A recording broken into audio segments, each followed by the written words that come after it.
Human beings have a bad habit of making speculative statements about others without knowing the truth. All of us make judgments about people based on their appearance, skin color, family background, what they do for a living, religion, clothes, opinions, voice, ethnicity, and the like. I have been judged, ridiculed, and criticized so harshly, I know how much it can hurt. 2 out of many accounts made a great impact on my life. First, I was bullied at 8 years old, so many things happened during my years in elementary. I've transferred schools not once, not twice, but 3 times before I found the right one for me. Due to my parents' jobs, the first and second school transfers were understandable.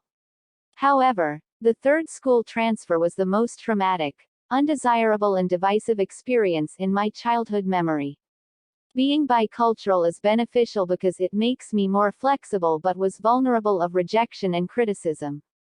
The experiences of mistreatment from my teacher and classmates makes me sick to my stomach. The first day of a new school and a new academic year got off to a rocky start. I remember while walking through the halls of the school building, I could hear my classmates calling me names, and was being criticized because of my cultural background. It did not mind me at first, until I met this teacher, who I thought to be a second parent in school, but I was wrong. She made fun of me every single day for being a member of a tribe and was constantly humiliating me in front of my classmates. Furthermore, she always had to find fault with me. I did not know how to respond because I was still a child at that time. I wonder why she disliked me so much. The harassment and intimidation escalated as I recall a classmate who even stuck his chewed gum on my chair. Some would write on a piece of paper calling me names and stick it on my back. I have been subjected to discrimination, and my experiences of verbal and emotional abuse were very traumatic.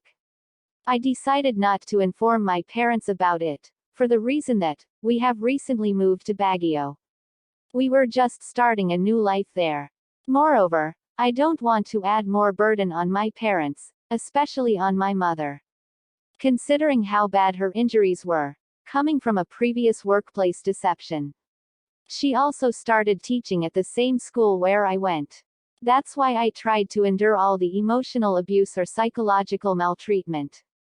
If ever I could turn back time, I would have pressed charges against my so-called teacher. Her mocking face still haunts me to this day, but God has taught me to forgive her and my classmates. Actually, some of them are my friends on Facebook. I'll be honest, it was very difficult to forgive and forget. All I wanted to do is hurt them back and make them pay, but I realize that holding on to that anger is harming no one but myself. Ephesians 4:31-32. Let all bitterness and wrath and anger and clamor and slander be put away from you, along with all malice. Be kind to one another, tender-hearted, forgiving one another, as God in Christ forgave you. If only they knew the truth that I did not belong to that tribe, no offense, but I belong to another ethnic group. If only my teacher acted like an adult. If only she played the role of a second parent, maybe things would have been different. I transferred to Grace Baptist Academy, a school near my home that provides an ACE curriculum. We had PACEs, each level consists of 12 PACEs in each subject if I remember it right. For the first time, after a long time of emotional and psychological abuse, I felt like I was surrounded by people and classmates who liked me. We shared our lunch together.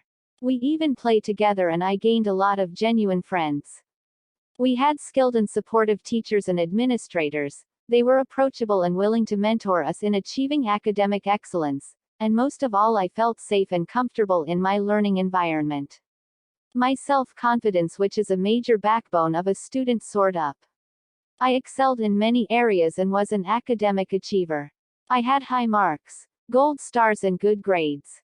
I was given the privilege to visit resorts. The ripples of excitement I felt when I was a child upon experiencing the magic of Enchanted Kingdom and the amazing waves and huge slides of Splash Island Water Park, reminiscing those good old days. Smiles everywhere with the presence of my father, who I seldomly see, and my brother, who were with me on every trip, makes life so beautiful. Grace Baptist Academy was my safe haven, a school that will always be in my heart. Secondly, adolescence is a life stage. I have my flaws just like everybody else. I wasn't the perfect daughter, but I try to be the best that I can be. I've made my mistakes, but I've learned from them. I have always taken my parents' advice and trusted their judgment, even when I don't want to. I was thought to be a no-good being, full of trouble and constantly doing unpleasant things by my uncles and aunties. They ridiculed and judged my behavior, for acting imprudently on my curious impulses. As I have said, I'm not perfect, tried all sorts of vices, joined a fraternity sorority organization, and tried to ran away from home for a week because I wanted to take AB in mass communication at a university, but without the support from my parents, they wanted me to take up BS in nursing. Eventually, I heard my relatives were talking about me, that I won't graduate from college, be impregnated in a young age, and so on. When in reality, I was eager to find out answers and to explore everything around me, a typical teenage behavior, but I was responsible and I knew my limitations. Those judgmental statements challenged and motivated me. I graduated from college with Bachelor of Science in Nursing degree as soon as I turned 19. Furthermore, I took up AB in mass communication and was fortunate to receive a diploma in journalism after a period of time. People tell me I can't do something, then I go out and prove to them I can. These were the reasons why I chose to be a childless, unmarried, workaholic 33-year-old lady. After all, I'm happy and contented, with the feelings of gratitude, appreciation, and acceptance for the way things are right now. Every single person on the planet has a story. There is a reason why they are what they are. Think critically and analyze things from a variety of perspectives. Learn where these individuals have come from, what they have been through, and the struggles they have faced in order to get to where they are today. Think about that before you say a single word about someone because the truth might surprise you.